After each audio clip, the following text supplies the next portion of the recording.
two other administrations or presidents. So here we are, a working vacation, which does feel like crisis management. Back to you. Sure does, Adam. Thank you so much for that great report. Bruce Klingner is a senior fellow at the Heritage Foundation and a former CIA Deputy Division Chief for Korea. He joins us now. I can't think of anybody better to be here today. Bruce, thank you so much for joining us. Thank you. How important a leap in technology, how important a key threshold is this for North Korea in their development of a nuclear state? It's very important, but it's the manifestation of things that we've long been predicting. But people seem to be continually surprised by North Korean breakthroughs, even though they are logical extensions of continued development.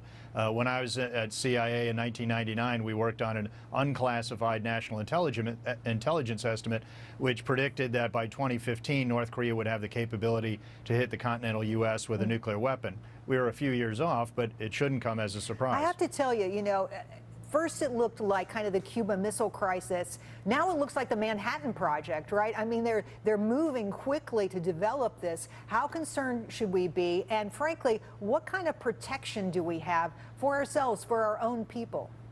Well, North Korea has been working on its nuclear program since the 1960s and the missile program a little bit after that.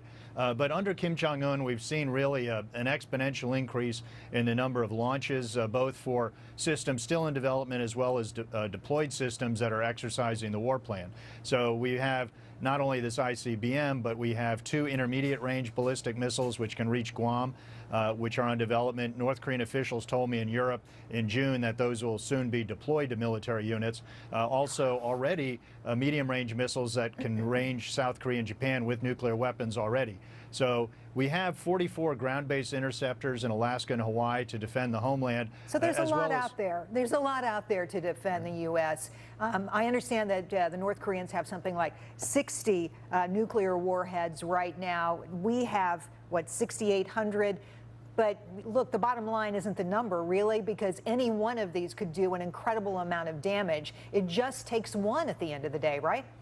Exactly. And since we think they already have deployed warheads on the medium-range missile, that brings Seoul and Tokyo and the rest of our two allies under a nuclear threat today.